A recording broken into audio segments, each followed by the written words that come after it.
الحمد للہ وکفیٰ والصلاة والسلام علی عبادہ الذین اصطفیٰ خصوصاً علی افضلہم وخاتم النبیین محمد الامین وعلی آلہ وصحبہ اجمعین اما بعد فقد قال اللہ تبارک وتعالی کما ورد فی سورة الانعام اعوذ باللہ من الشیطان الرجیم بسم اللہ الرحمن الرحیم الحمد للہ الذی خلق السماوات والارض وجعل الظلمات والنور ثم الذین کفروا بربهم یعدلون صدق اللہ العظیم رب اشرح لی صدری ویسر لی امری واحلل عقدۃ من لسانی یفقہوا قولی اللہم ربنا الہمنا رشدنا واعذنا من شرور انفسنا اللہم ارنا الحق حقا وارزقنا اتباعہ وارنا الباطل باطلا وارزقنا اجتنابہ اللہم وفقنا لما تحب وترضى اللہم ارحمنا بالقرآن العظیم واجعلہ لنا اماما ونورا وہدا ورحمہ اللہم ذکرنا منہ ما نسینا وعلمنا منہ ما جہلنا وارزقنا تلاوتہ آناء اللیل وآناء النہار واجعلہ لنا حجتا یا رب العالمین آمین۔ یہ بات تو میں نے کئی مرتبہ عرض کی ہے کہ حجم کے اعتبار سے قرآن مجید کا 2/3 یا 2/3 حصہ مکی صورتوں پر مشتمل ہے اور لگ بھگ 1/3 ہے کہ جو مدنیات پر مشتمل ہے۔ البتہ قرآن حکیم میں مکی اور مدنی صورتوں کے جو 7 گروپ ہیں ان میں سے چونکہ پہلے گروپ کی مکی صورت سورہ فاتحہ ہے، حجم کے اعتبار سے بہت ہی چھوٹی، کل 7 آیات پر مشتمل، اگرچہ معنوی اعتبار سے بہت عظمت کی حامل ہے، بڑی فضیلت کی حامل ہے، تاہم یہ کہ وہ سورہ مبارکہ ایسی ہے کہ وہ مکی مدنی کی تقسیم سے بھی اعلیٰ ہے، ارفع ہے، بلندتر ہے۔ اس حوالے سے اگر دیکھا جائے تو قرآن حکیم میں اس تقسیم کے اعتبار سے مکی اور مدنی صورتوں کے گروپ کے اعتبار سے مکی صورتوں کے 6 گروپ بنتے ہیں، یعنی پہلے گروپ میں نہ ہونے کے برابر۔ پہلا سائزیبل جو جوڑا ہے وہ یہ ہے جو سورہ انعام اور سورہ اعراف پر مشتمل اب ہم شروع کرنے چلیں۔ بعض باتیں تو آپ جان لیجئے کہ مکی اور مدنی صورتوں کے مضامین میں جو بنیادی فرق ہے، سب سے پہلی بات یہ ہے کہ مکی صورتوں میں زیادہ تر گفتگو مشرکین عرب کے ساتھ ہے، اور مکی صورتوں کا جو اصل مضمون ہے وہ توحید ہے، توحید کا اثبات، شرک کی نفی۔ اس کے ساتھ جو دوسرے ایمانیات ہیں، ایمان بالآخرہ، ایمان بالرسالت، جو اس کے ساتھ لازمی جڑے ہوئے ہیں، تو اصل مضمون جو ہے مکی صورتوں کا وہ ایمانیات ہیں، اور اس میں زیادہ تر جو خطاب ہے وہ مشرکین عرب کی طرف ہے، جبکہ مدنی صورتوں میں زیادہ تر خطاب جو ہے یا تو مسلمانوں سے بحیثیت امت مسلمہ ہے۔ مکی صورتوں میں مسلمانوں سے خطاب براہ راست بہت کم ہے، بہت کم ہے، اور ہے بھی تو بالواسطہ ہے، یعنی حضور سے خطاب کیا جاتا ہے واحد کے صیغے میں، اور گویا کہ آپ کے ذریعے سے مسلمان مخاطب ہیں۔ اصل رد و قدح جو ہے، جو گفت و شنید ہے، رد و قدح ہے، بحث و نزاع ہے، وہ سب کی سب مشرکین سے ہے، مشرکین عرب سے۔ لیکن یہ کہ جو مدنی صورتیں ان میں براہ راست خطاب امت مسلمہ سے ہے، اور یہ کہ اس کے ساتھ ہی اہل کتاب، جیسا کہ ہم دیکھ چکے ہیں، یہود اور نصارہ، ان کے بارے میں مفصل گفتگویں، ان سے خطاب ملامت کے انداز میں بھی، دعوت کے انداز میں بھی، ترہیب کے انداز میں بھی، ترغیب کے انداز میں بھی۔ پھر یہ کہ مدنی صورتوں میں منافقین سے خطاب ہے، جبکہ پورے مکی قرآن میں نفاق کا ذکر شاید کسی ایک جگہ پر آپ کو مل جائے گا، وہ بھی بہت ہی جو سمجھیے غیر نمایاں طور پر، اس لیے کہ مکی دور میں یہ نفاق کا مرض موجود نہیں تھا۔ اہل مکہ بڑے سخت لوگ تھے، لیکن ان میں ایک بات موجود تھی، یعنی کردار کی یہ بات ان کے اندر اچھی تھی کہ جب مانتے تھے تو پوری طرح مانتے تھے، اور نہیں مانتے تھے تو پھر ان کی مخالفت بھی بہت شدید ہوتی تھی۔ البتہ پھر یہ کہ وہ مخالفت بھی کھلم کھلا ہوتی تھی، اس میں یہ کہ وہ چال بازیاں، ریشہ دوانیاں یا اور اس طریقے سے سازشیں کرنا، یہ نہیں، کھلم کھلا بات، اور جب ایک دفعہ زبان دے دی تو پھر زبان پر پورے اترتے تھے۔ جبکہ یہ جو لوگ مدینے میں آباد تھے، اوس اور خزرج کے، چاہے وہ اصل عرب لوگ تھے، لیکن وہ بھی چونکہ یہودیوں کے زیر اثر رہے تھے، تو ایک بگڑی ہوئی مسلمان امت میں جو خرابیاں پیدا ہو جاتی ہیں اخلاق کی، کردار کی، وہ جو ہیں ان میں یہود میں تو بتمام و کمال تھیں، اور ان کے زیر اثر یہ کمزوریاں جو ہیں کسی نہ کسی درجے میں اوس اور خزرج کے لوگوں میں بھی موجود تھیں۔ مکی صورتوں کا دوسرا مضمون جو ہے اور مدنی صورتوں کا اس کے تقابل میں وہ یہ ہے کہ مکی صورتوں میں عام اخلاقیات کی بات ہوگی، سچ بولنے کی تاکید ہوگی، جھوٹ بولنے کی مذمت ہوگی، بخل کی مذمت ہوگی، سخاوت کی تعریف کی جائے گی، اطعام مساکین پر زور دیا جائے گا، تنقید ہوگی تو ان لوگوں پر ہوگی جو دولت مند ہونے کے باوجود کٹھور دل ہیں، غریبوں کو کھانا نہیں کھلاتے، یعنی جو بنیادی انسانی اخلاقیات ہیں، بیسک ہیومن مورل کریکٹر۔ جبکہ مدنی صورتوں میں اس کے برعکس اس سے اوپر آئے گی بات، وہ ہے اب احکام شریعت۔ اب یہ جائز ہے، یہ ناجائز ہے، یہ حرام ہے، یہ حلال ہے، یہ تم پر فرض ہے، یہ واجب ہے، یہ تمہیں کرنا ہے۔ تو یہ گویا کہ ایک اور فرق ہے کہ جو ان دونوں کے مابین آپ کو ملے گا۔ تیسری بات یہ ہے کہ مکی صورتوں میں رسولوں کے حالات بڑی تفصیل کے ساتھ آئے ہیں، لیکن تقریباً یوں سمجھیے کہ بتکرار و اعادہ اس میں جو اصل بات آتی ہے وہ یہ ہے کہ اللہ تعالیٰ نے جس قوم کی طرف بھی اپنے کسی رسول کو بھیجا، پھر یہ کہ اس رسول نے اپنی امکانی حد تک محنت کی، مشقت کی، حق کی دعوت پہنچا دی، حق کو مبرہن کر دیا، بات واضح ہو گئی، حق کا حق ہونا ثابت ہو گیا، باطل کا باطل ہونا ثابت ہو گیا، پھر بھی اگر وہ قوم اڑی رہی اور اس نے رسول کی دعوت کو نہ مانا، اس پر ایمان نہ لائی، تو پھر وہ نسیم منسیہ کر دی گئی، پھر اس کے ساتھ کوئی رعایت نہیں ہوئی، اس کو ختم کر دیا گیا، عذاب استیصال، کہ اس قوم کی جڑ کاٹ دی گئی، قطع دابر القوم الذین ظلموا، جڑ کاٹ دی گئی اس قوم کی کہ جنہوں نے ظلم اور کفر کی روش اختیار کی۔ یہ خاص مضمون ہے کہ جو مکی صورتوں کا ہے۔ تو یہ تو ہیں عام مضامین کے جو ان صورتوں کے اندر آپ کو ملیں گے، جو 2/3 جو ہے حجم کے اعتبار سے۔ اب آپ دیکھیے کہ ہم تقریباً کیا بلکہ یوں سمجھیے کہ 5ویں حصے سے زائد پڑھ چکے ہیں قرآن کا، 6.25 پارے ہم پڑھ چکے ہیں، تو 1/5 سے زیادہ پڑھ چکے ہیں۔ ابھی تک کوئی مکی صورت سوائے سورہ فاتحہ کے نہیں آئی۔ یہ مضامین جو میں آپ کو گنوا رہا ہوں یہ اس لیے کہ اب پہلی مرتبہ یہ سورہ انعام میں ایک بالکل بدلی ہوئی کیفیت میں آپ اپنے آپ کو پائیں گے، جو میں نے کل کہا تھا کہ ابھی تک ہم مدنی جنت میں تھے، اب مکی جنت میں اب ہمارا داخلہ ہو رہا ہے۔ تو اس میں ان 6 گروپوں کے اندر جو میں نے بتایا ہے ایک اور فرق بھی ہے کہ 2 گروپ ملا کر جو آخری 2 گروپ کی صورتیں ہیں ان میں زیادہ زور جو ہے ایمانیات میں سے آخرت پر ہے، بعث بعد الموت، حساب کتاب، جزا و سزا، جہنم اور جنت۔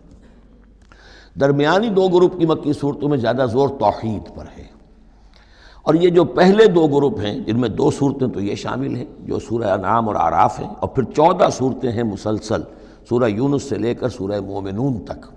وہ طویل ترین حصہ ہے قرآن مجید کا، مکی قرآن کا، کہ 7 پارے تک مسلسل جو ہے مکی صورتیں چلیں گی۔ ان صورتوں میں زیادہ زور رسالت پر ہے۔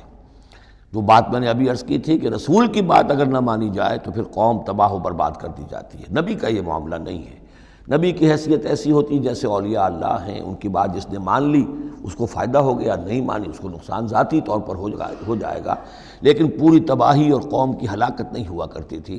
عام اولیاء اللہ اور انبیاء میں فرق یہ ہے کہ عام اولیاء اللہ پر وحی نہیں آتی، انبیاء پر وحی آتی تھی، بس اس سے زیادہ فرق ان کے مقام اور مرتبے میں نہیں ہے۔ لیکن یہ کہ رسول بنا کر جس کو بھیج دیا جائے وہ پھر اللہ تعالیٰ کی عدالت بن جاتا ہے کہ اب تو جو اس کو مانے گا اس کے لیے خیر ہے، جو نہیں مانے گا اس کے لیے پھر ہلاکت ہے۔ تو یہ مضامین ہے۔ باقی یہ کہ مکی صورتوں میں پھر جو جوڑے ملیں گے آپ کو، جیسے یہ جوڑا ہم پڑھ رہے ہیں انعام اعراف، اس کے بارے میں ایک بات میں آپ کو کل بتا چکا ہوں کہ جب بات ہوتی ہے اللہ تعالیٰ کو منوانے کی، اللہ تعالیٰ کی معرفت آپ کو حاصل ہو جائے، تو اس کے 2 راستے قرآن اختیار کرتا ہے۔ ایک التذکیر بآلاء اللہ، یہ وہی لفظ ہے فَبِأَيِّ آلَاءِ رَبِّكُمَا تُكَذِّبَانِ، اللہ کی نعمتیں، اللہ کی صناعی، اللہ کی قدرتیں، اور اس کے حوالے سے تذکیر اور یاد دہانی اور ایمان کے حقائق کو انسان کے جو قلب کے اندر مضمر ہیں لیکن ڈورمنٹ ہیں، سوئے ہوئے ہیں، ان ایکٹیو ہیں، انہیں اجاگر کرنا۔ اور دوسرا حصہ جو ہوتا ہے التذکیر بایام اللہ، جو رسولوں کو جن قوموں کی طرف بھیجا گیا اور ان کی قوموں نے ان کی بات کو ماننے سے انکار کیا تو جو ان کو نسیم منسیہ کیا گیا، یہ بڑے بڑے اللہ کے دن ہیں۔ ایک مقام پر قرآن میں ہم خود پڑھیں گے فَذَكِّرْهُمْ بِأَيَّامِ اللَّهِ، اے نبی ان کو ذرا نصیحت کیجئے ایام اللہ کے حوالے سے کہ کیا کچھ بیتا ہے قوم نوح پر اور قوم ہود پر اور قوم صالح پر اور قوم شعیب پر اور قوم لوط پر اور آل فرعون پر، وہ ساری باتیں ان کو بتائیے، مبادا یہ کسی غلط فہمی میں ہو۔ اگر یہ بھی آپ کی بات نہیں مانیں گے اور آپ کی دعوت کو قبول نہیں کریں گے تو ان کا انجام وہی ہوگا۔ تو آپ دیکھیں گے کہ سورہ انعام جو ہے اکثر و بیشتر التذکیر بآلاء اللہ پر مشتمل ہے، اور سورہ اعراف جو ہے وہ التذکیر بایام اللہ پر مشتمل ہے، اور عام طور پر یہی آپ کو تقسیم مکی صورتوں کے جوڑے بننے کے اندر یہ بات نمایاں نظر آئے گی۔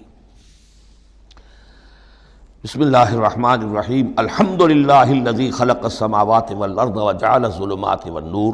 کل تعریف اور تمام شکر اس اللہ کے لیے ہے جس نے آسمانوں اور زمین کی تخلیق فرمائی اور بنایا اندھیروں کو اور اجالے کو۔ ایک بات نوٹ کر لیجئے کہ قرآن مجید میں تقریباً 7 پارے کے فصل سے یہ الحمد سے سورت شروع ہوتی ہے۔ سورہ فاتحہ الحمدللہ رب العالمین، اب یہ 7واں پارہ ہے، الحمدللہ الذی خلق السماوات والارض وجعل الظلمات والنور۔ پھر آپ چلیں گے اب 15ویں پارے میں آپ کو ملے گی سورہ کہف، الحمدللہ الذی انزل علی عبدہ الکتاب ولم یجعل لہ عوجا۔ پھر اس کے بعد 23ویں پارے میں 2 صورتیں آئیں گی، سورہ فاطر اور سورہ سبا، یہ دونوں بھی الحمدللہ سے شروع ہوتی ہیں، گویا کہ وہ آخری حصہ بھی اس کے اندر شامل کر دیا گیا۔ تو یہ بڑی صحیح وقفے کے بعد ایک صورت شروع ہوتی ہے اللہ تعالیٰ کی حمد اور تعریف کے حوالے سے۔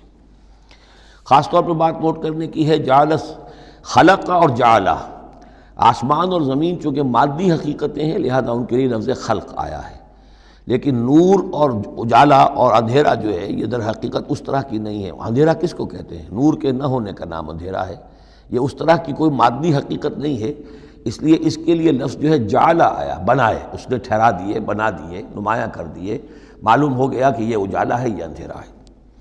ثم الذین کفروا بربہم یعدلون، پھر بھی وہ لوگ جو اپنے رب کا کفر کرتے ہیں اس کے برابر کیے دیتے ہیں، یعدلون بہ شرکاءہم، یعنی جن کو انہوں نے شریک سمجھا ہوا ہے، جن کو انہوں نے اللہ کی ذات میں یا صفات میں یا حقوق میں شریک کیا ہے، تو لوگوں کا حال یہ ہے کہ جب کہ آسمانوں اور زمین کا پیدا کرنے والا بھی تنہا اللہ ہے، اور جب کہ ظلمات اور نور کا جو ہے بنانے والا بھی تنہا اللہ ہے، لیکن پھر بھی لوگوں کا حال یہ ہے کہ انہوں نے اللہ کے ساتھ، اپنے رب کے ساتھ کچھ اور ہستیوں کو برابر ٹھہرا دیا ہے۔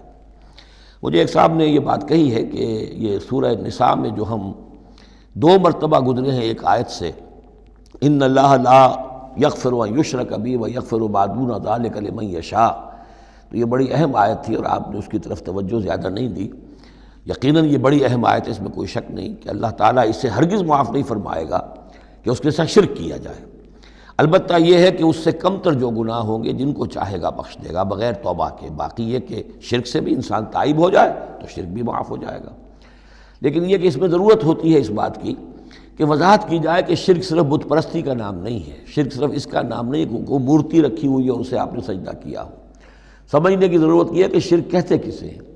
تو اگرچہ میرا اپنا انداز تو یہ ہے کہ چونکہ مدنی صورتوں کے یہ مرکزی مضامین نہیں ہیں، یہ مضامین تو آئیں گے، اصل میں شرک اور توحید کی حقیقت کھلے گی آگے چل کر مکی صورتوں میں، خاص طور پر حوامیم میں جا کر یہ بات اور کھلے گی۔ توحید عملی کسے کہتے ہیں، توحید نظری کیا ہے، سورہ یاسین اور اسی طریقے سے فاطر اور سورہ سبا، پھر سورہ صاد، یہ جو ایک سلسلہ آئے گا وہ ہے اصل میں کہ جس کی مرکزی جو ہے آیت، وہ صورت جو ہے وہ سورہ یاسین ہے۔ یہ 23 صورتیں بنتی ہیں، 11 ادھر 11 ادھر، اور بیچ میں جو ہے وہ سورہ یاسین ہے، وہ ہے کہ جو اصل میں توحید کا مضمون ہے۔ البتہ یہ بات صحیح ہے کہ شرک ایک ایسی شے ہے کہ جس کے بارے میں ہر موقع پر ہی متنبہ کرنا چاہیے، اور اس معاملے میں چونکہ بعض کاموں سے میں فارغ ہو چکا ہوں اس لیے وہ میری توجہ سے ذرا ہٹ بھی جاتے ہیں۔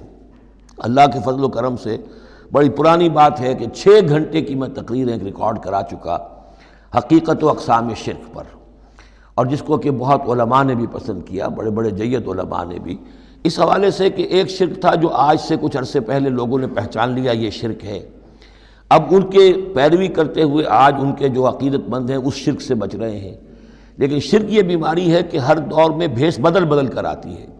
اس دور کا شرک کیا ہے، اس کو پہچاننا جو ہے اس کے لیے ذرا زیادہ وسعت نگاہ کی ضرورت ہے، زیادہ گہرائی میں سوچنے کی ضرورت ہے۔ جدید دور کے نظریات و افکار جو ہیں ان کا صحیح مطالعہ ہو، معلوم ہو کہ کہ آج کے دور کا شرک کون سے، ان تازہ خداؤں میں بڑا سب سے وطن ہے۔ اب یہ بات جو ہے ظاہر بات ہے کہ ہمارے سابق علماء جو ہیں ان کے ہاں تو یہ چیز نہیں ملے گی، اس لیے کہ اس انداز میں وطنیت کا نظریہ پہلے دنیا میں تھا ہی نہیں۔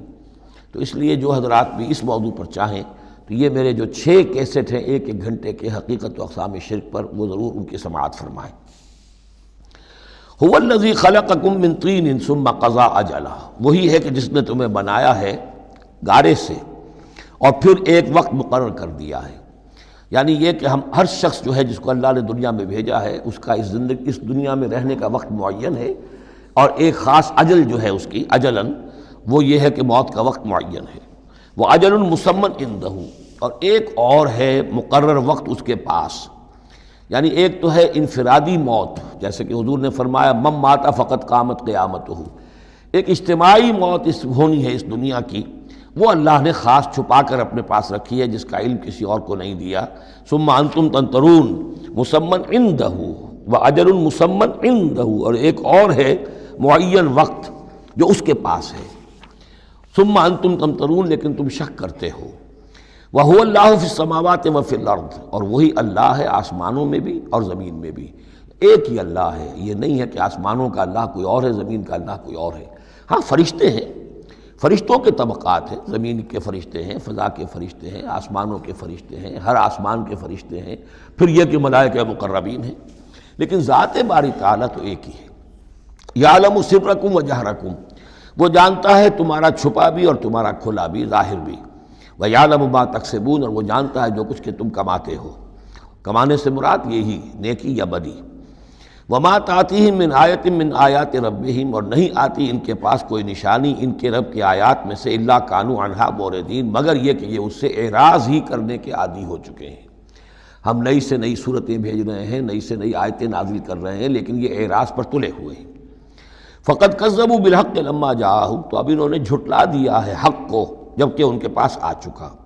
اب یہ قد کذبوا جو ہے اس کا اندازہ کیجئے آپ کہ چونکہ یہ مکی دور کے آخری زمانے کی صورتیں ہیں، تو گویا کہ 12 برس تقریباً ہو چکے ہیں حضور کو دعوت دیتے ہوئے۔ اس حوالے سے ابھی تک جو لوگ اڑے ہوئے ہیں وہ گویا کہ پوری طرح ضد پر ہٹ پر جو ہے وہ پوری طریقے سے جم چکے ہیں۔ فقد کذبوا، بے شک جھٹلا چکے ہیں، ان لوگوں نے جھٹلا دیا ہے بالحق حق کو، لما جاءہم جب کہ ان کے پاس آیا، فسوف یاتیہم انباء ما کانوا بہ یستہزئون، تو اب جلد ہی ان کے پاس آ جائے گی حقیقت اور خبر ان چیزوں کی جس کا یہ مذاق اڑایا کرتے تھے۔ یعنی یہ مذاق اڑاتے تھے کہ عذاب عذاب عذاب دھمکی دیتے ہوئے محمد کو 11 سال ہو گئے، 12 سال ہو گئے، کان پک گئے ہمارے، عذاب آئے گا عذاب آئے گا عذاب آئے گا، کوئی عذاب آیا نہیں، خالی دھونس جماتے ہیں۔ تو اس کا جو استہزاء کرتے تھے، اب عنقریب وہ دور شروع ہو رہا ہے کہ پھر جن چیزوں کا یہ مذاق اڑایا کرتے تھے اس کی حقیقت ان پر کھلنی شروع ہو جائے گی۔ یہ سمجھ لیجئے کہ اس جو گروپ کی 2 صورتیں ہیں، یہ مکیات انعام و اعراف، اس کے بعد سورہ انفال اور سورہ توبہ میں مشرکین مکہ کے لیے عذاب الہی کا بیان ہے، اس لیے کہ عذاب کی پہلی قسط ان پر غزوہ بدر میں آئی ہے، لہذا غزوہ بدر پر مشتمل ہے اس کے حالات پر سورہ انفال، اور ان کے عذاب کی آخری صورت وہ ہے کہ جو سورہ توبہ میں آئی ہے۔ لہذا یہ 2 صورتیں کہ جو مشرکین مکہ یا مشرکین عرب پر اتمام حجت کی صورتیں ہیں، انعام و اعراف، ان کو جمع کر دیا، اور پھر ان پر عذاب الہی کی جو صورتیں ہیں، ایک ابتدائی اور ایک اختتامی شکل کی حامل، ان دونوں کو یکجا کر دیا، تو 2 مکی 2 مدنی کا یہ گروپ بن گیا۔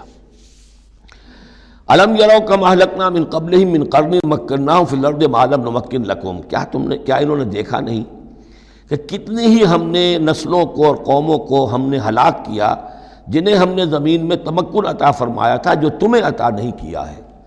قوم عاد کتنی زبردست قوم تھی، اسی جزیرہ نماء عرب میں آباد تھی، تمہیں اس کے حالات کچھ معلوم ہیں، قصے تمہیں معلوم ہیں۔ قوم سمود کتنی بڑی قوم تھی، جتنا دبدبہ اس کا تھا، جس طرح کہ اس نے اپنے پہاڑ تراش کر اور چٹانیں تراش کر محل بنائے تھے، ذرا تصور کرو اے قریش مکہ، تمہیں تو وہ چیزیں نصیب بھی نہیں ہوئی ہیں۔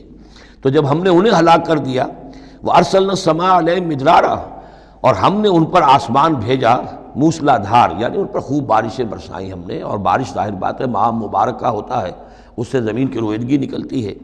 وَجَعَلْنَا الْأَنْهَارَ تَجْرِي مِن تَحْتِهِمْ، اور ہم نے دریا بہا دیے، نہریں بہا دیے ان کے دامن میں، ان کے نیچے۔ فَأَهْلَكْنَاهُمْ بِذُنُوبِهِمْ، تو ان کو بھی ہم نے ان کے گناہوں کے پاداش اور اعراض اور کفر کے پاداش میں ہلاک کر دیا۔ تو مطلب یہ ہے کہ پھر تم کس کھیت کی مولی ہو؟ تم کیا سمجھتے ہو کہ تمہارے ساتھ اللہ تعالیٰ کی سنت اور اللہ کا قانون بدل جائے گا؟ وَأَنشَأْنَا مِن بَعْدِهِمْ قَرْنًا آخَرِينَ، اور ہم نے ہر ایک کو ہلاک کرنے کے بعد پھر ایک اور قوم کو اور ایک اور نسل کو اٹھا دیا۔ وَلَوْ نَزَّلْنَا عَلَيْكَ كِتَابًا فِي قِرْطَاسٍ، اب یہ اصل میں اس آیت کو سمجھ لیجیے، آیت نمبر 7 جو ہے یہ اس سورہ مبارکہ کا سب سے بڑا مرکزی مضمون ہے کہ حضور پر آخری دباؤ ڈال دیا تھا قریش نے کہ آپ اگر رسول ہیں اور رسالت اپنی ہم سے بنوانا چاہتے ہیں تو کوئی حصی معجزہ ہمیں دکھائیے، ایسا معجزہ جو اب آپ اپنی آنکھوں سے دیکھیں۔ مردہ کو زندہ کیجئے، آسمان پہ چڑھ کے دکھائیے، مکے میں ابھی کوئی باغ بنا دیجئے، یہاں کوئی چشمہ نیا نکال دیجئے، کوئی سونے چاندی کا محل دکھا دیجئے، آسمان سے اترتے ہوئے کتاب لے کر اترتے ہوئے ہم دیکھیں آپ کو۔ تو یہ ان کی طرف سے تقاضا جو ہے زور پکڑتے پکڑتے پکڑتے، اور یہ آپ دیکھیں کہ مسلسل چلے گا معاملہ۔ اب یہ اللہ تعالیٰ کی طرف سے فیصلہ یہ تھا کہ ہم نے ایسا کوئی معجزہ نہیں دکھانا۔ اب یوں سمجھیں آپ کہ یہ چکی کے 2 پارٹ تھے جن کے درمیان حضور صلی اللہ علیہ وسلم کی ذات آ گئی۔ بظاہر لوگوں پر یہ اثر پڑ رہا ہے کہ بھئی ہمارے جو یہ سردار ہیں قریش کے ٹھیک ہی تو کہہ رہے ہیں، عوام الناس کے اوپر یہ اثر پڑ رہا ہے کہ یہ رسالت کے مدعی ہیں، نبوت کے مدعی ہیں۔ موسیٰ نے کیسے معجزے دکھائے تھے یہ خود بتاتے ہیں، عیسیٰ نے کیسے معجزے دکھائے تھے یہ خود بیان کرتے ہیں، کیا وجہ ہے پھر کیوں نہیں معجزہ دکھاتے؟ تو گویا کہ ان کے لیڈروں نے عوام کی مت مار دی تھی، اور عوام جو ہیں وہ کہہ رہے تھے کہ گویا کہ ان کی حجت محمد پر قائم ہو چکی ہے صلی اللہ علیہ وسلم۔ ادھر اللہ کا فیصلہ یہ ہے کہ ہم نے ایسا معجزہ نہیں دکھانا، جو بھی حق کا طالب ہے قرآن ہم نے نازل کر دیا ہے، یہی معجزہ ہے۔ تو یہ جو ہے رد و قضا اس میں جو ہو رہی ہے، اور اس میں واقعہ یہ ہے کہ کسی جگہ پر تو جا کر انسان کانپ اٹھتا ہے تصور کر کے کہ حضور صلی اللہ علیہ وسلم کی جو جان تھی، جان مبارک آپ کی کس قدر ضیق میں آ چکی تھی۔ ادھر اللہ کا فیصلہ اٹل ہے، ہم نے نہیں دکھانا، ادھر وہ کہہ رہے دکھاؤ، اگر تم ہو واقعی، اگر نبی ہو رسول ہو تو معجزہ کیوں نہیں دکھاتے؟ تو اس کے درمیان گویا کہ ان کے لیے، اور یہ اس کا مرکزی مضمون ہے صورت کا، اور کچھ آگے چل کر جب یہ اپنے کلائمیکس کو پہنچے گا تو واقعہ یہ کہ رونگٹے کھڑے ہو جاتے ہیں۔ فرمایا وَلَوْ نَزَّلْنَا عَلَيْكَ كِتَابًا فِي قِرْطَاسٍ، اگر ہم نے اتار دی ان پر کوئی کتاب جو کہ کاغذوں میں لکھی ہوئی ہے، فَلَمَسُوهُ، اور وہ اسے چھو بھی لیں بِأَيْدِيهِمْ اپنے ہاتھوں سے، لَقَالَ الَّذِينَ كَفَرُوا إِنْ هَذَا إِلَّا سِحْرٌ مُبِينٌ، اس وقت بھی یہ کافر یہی کہیں گے کہ یہ تو کھلا جادو ہے، ہماری آنکھوں پر اثر ہو گیا تھا، ہماری نظر بندی کر دی گئی تھی۔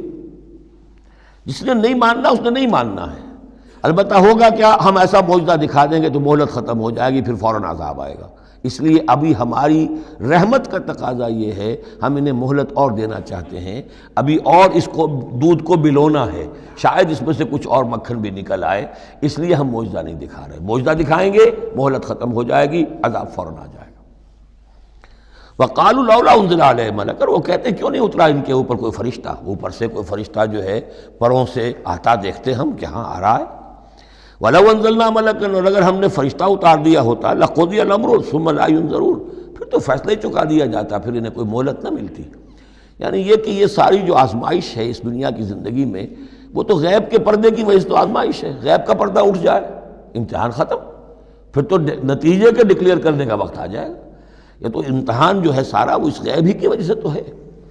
وَلَوْ جَعَلْنَاهُ مَلَكًا لَجَعَلْنَاهُ رَجُلًا، اور اگر ہم اسے فرشتہ بنا کر بھیج بھی دیتے، کسی بجائے محمد کے صلی اللہ علیہ وسلم کسی فرشتے کو نبی بنا کر بھیجتے، تو اسے بھی ہم نے انسان بنا کر بھیجنا تھا، انسانوں کے لیے بھیجنا تھا نا۔ فرشتوں میں بھیجنا ہوتا تو فرشتے بھیجتے، جب انسانوں میں بھیجنا تھا تو انسانی کو بھیجنا تھا۔ وَلَلَبَسْنَا عَلَيْهِمْ مَا يَلْبِسُونَ، اور جو اس وقت التباس ان کو ہو رہا ہے وہ التباس اس وقت بھی ہو جاتا۔ جیسے کہ حدیث جبرائیل جو ہے اس میں ہمیں معلوم ہے، حضرت جبرائیل علیہ السلام ایک انسانی شکل میں آئے تو لوگوں کو کیا پتہ چلا کہ یہ جبرائیل ہے، وہ انسانی شکل میں آئے۔ وَلَقَدِ اسْتُهْزِئَ بِرُسُلٍ مِّن قَبْلِكَ، اور اے نبی آپ دل گرفتہ نہ ہوں، آپ سے پہلے بھی تو رسولوں کا اسی طریقے سے مذاق اڑایا گیا، یہ صرف آپ پہلی مرتبہ نہیں ہے۔ قُلْ مَا كُنْتُ بِدْعًا مِّنَ الرُّسُلِ، اے نبی کہہ دیجئے کہ میں کوئی نیا نویلا رسول نہیں ہوں، مجھ سے پہلے بہت رسول آئے، لیکن یہاں بات اللہ کہہ رہے ہیں وَلَقَدِ اسْتُهْزِئَ بِرُسُلٍ مِّن قَبْلِكَ، اے نبی آپ سے پہلے بھی جو رسول آئے ان کا مذاق اڑایا گیا۔ حضرت نوح کا کیسا مذاق اڑا ہوگا، 950 برس تک اڑا ہوگا۔ آپ کو تو ابھی 10-11 برس ہوئے ہیں، وہ 950 برس تک ہمارے اس بندے نے جو ہے وہ جھیلا ہے سب کچھ۔ فحاق بالذین سخروا منہم ما کانوا بہ یستہزئون، بالآخر پھر گھیر لیا ان لوگوں کو کہ جو ہنسی مذاق اڑاتے تھے اسی چیز نے جس کا وہ استہزاء کرتے تھے۔ معاملہ وقت کا ہے، ٹائم فیکٹر کے سوا کچھ نہیں ہے۔ ابھی آپ کہہ رہے ہیں کہ کوئی جلدی سے ان کو دکھائی دیا جائے تاکہ ان کی زبانیں تو بند ہو جائیں کم وقتوں کی، لیکن یہ کہ نہیں، اب ہماری حکمت میں ابھی نہیں ہے کہ ہم کوئی ایسا معجزہ دکھائیں۔ قل سیروا فی الارض ثم انظروا کیف کان عاقبۃ المکذبین، اے نبی ان سے کہیے گھومو پھرو زمین کے اندر اور دیکھو کیا انجام ہوا ہے جھٹلانے والوں کا۔ تمہارے ہی اس جزیرہ نما عرب میں قوم عاد، قوم ثمود یہ سب کے سب تھے، اور جب تم جاتے ہو شام کی طرف سفر کرتے ہو، قافلے لے کے جاتے ہو، تو وہاں قوم مدین کے مسکن بھی آتے ہیں، قوم لوط کے شہر بھی آتے ہیں، یہ سب تم دیکھتے ہو۔ قل لمن ما فی السماوات والارض قل للہ، ان سے پوچھئے کس کا ہے جو کچھ کو ہے آسمان اور زمین میں، پھر کہہ دیجئے اللہ کا ہے۔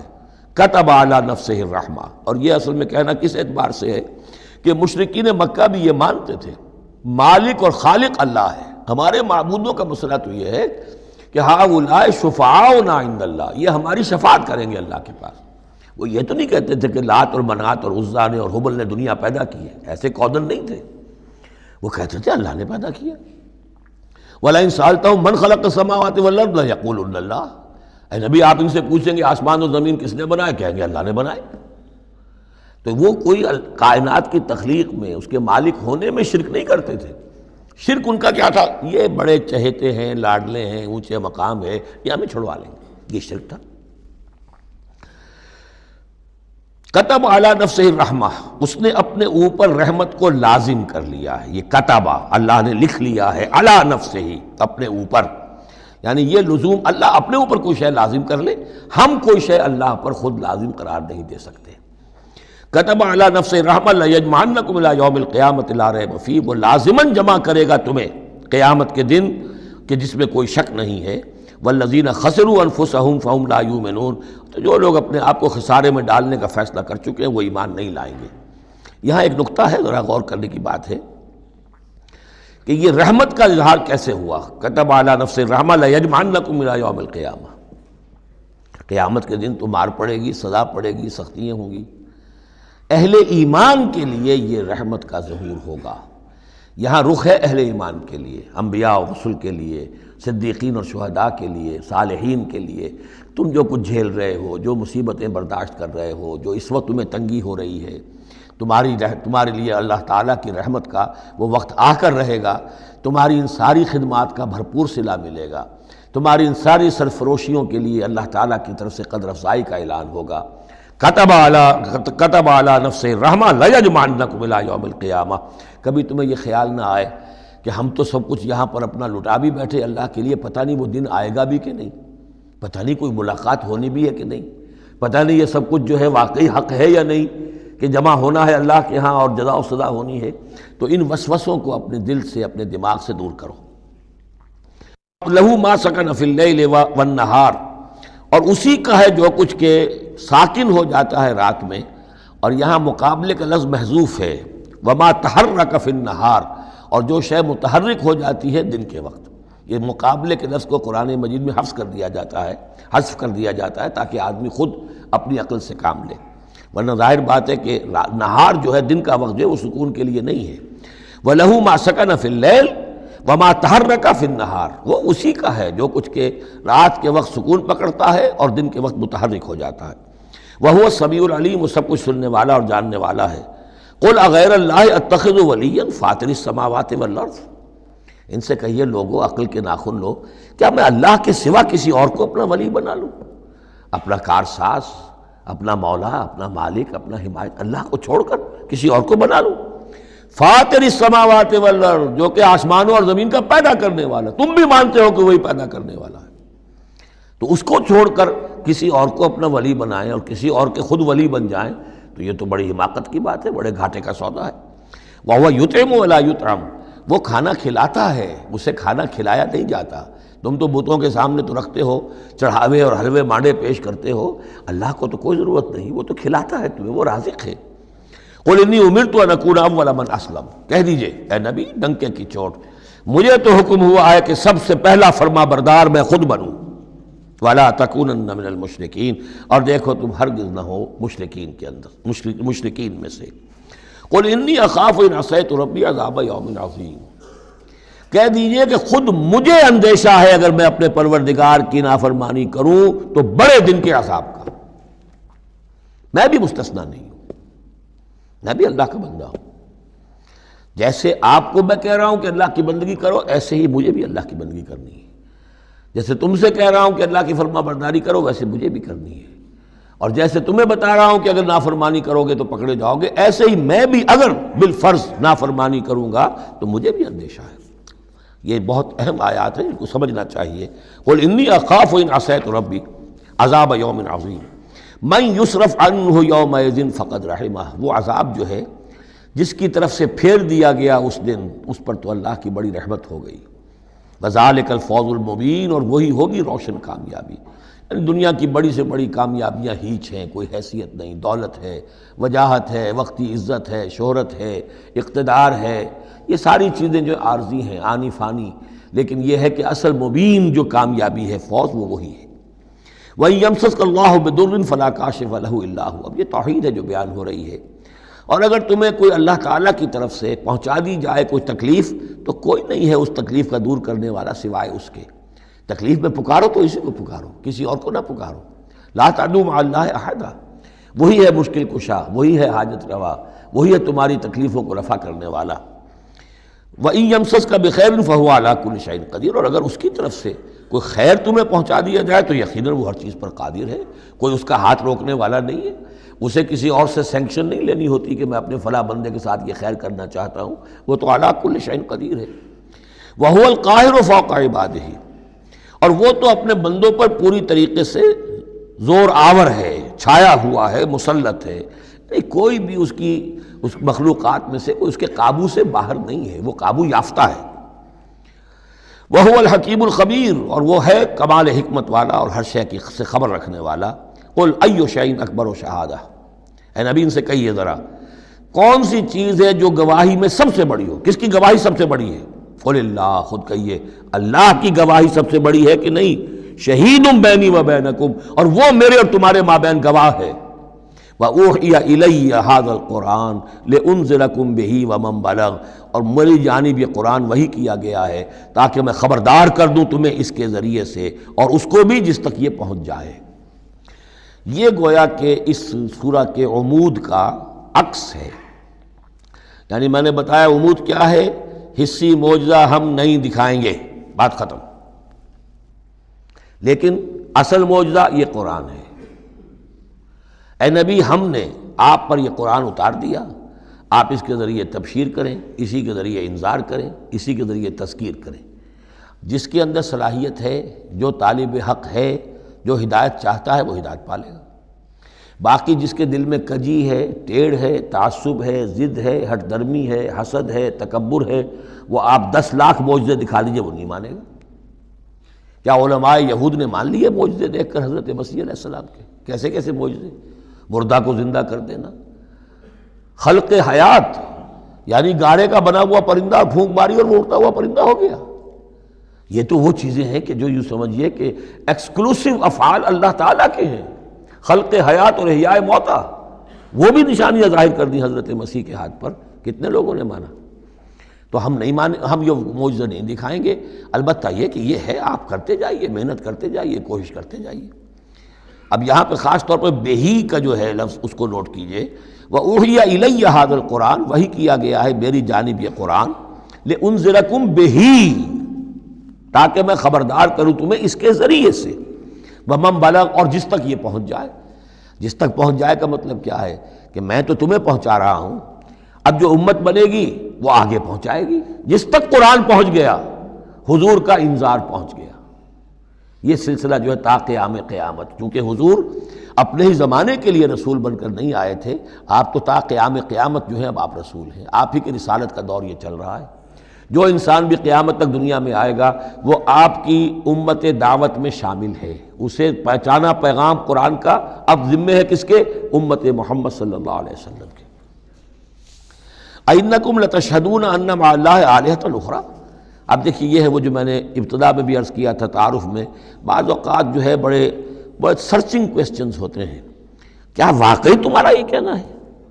جب آپ کو معلوم ہو کہ جو کچھ یہ کہہ رہا ہے اس کا دل وہ نہیں ہے، یہ کچھ اوپر اوپر سے کہہ رہا ہے، وہ ضد ہے، ہٹ درمی ہے، تو پھر یہ کہ آنکھوں میں آنکھیں ڈال کر ذرا سرچنگ انداز میں جو ہے وہ آپ سوال کی اَإِنَّكُمْ لَتَشْهَدُونَ أَنَّ مَعَ اللَّهِ آلِهَةً أُخْرَىٰ، کیا واقعی تم لوگ گواہی دیتے ہو اس کی کہ اللہ کے سوا کوئی اور بھی الہہ ہے؟ واقعی؟ قُل لَا أَشْهَدُ، کہہ دیجئے بھائی ٹھیک ہے، اگر تم گواہی دیتے ہو تو میں تو نہیں دے سکتا، میرے لیے یہ ممکن نہیں ہے کہ ایسی خلاف عقل، ایسی خلاف فطرت بات جو میں کہہ سکوں۔ قُلْ إِنَّمَا هُوَ إِلَٰهٌ وَاحِدٌ، کہہ دیجئے کہ وہ تو ایک ہی الہ ہے، اکیلا، واحد۔ وَإِنَّنِي بَرِيءٌ مِّمَّا تُشْرِكُونَ، اور یہ کہ میں بری ہوں ان تمام چیزوں سے جنہیں تم شریک ٹھہرا رہے ہو، میرا تمہارا کوئی رابطہ اس معاملے میں نہیں ہے۔ بارک اللہ لی ولکم فی القرآن العظیم ونفعنی وإیاکم بالآیات والذکر الحکیم۔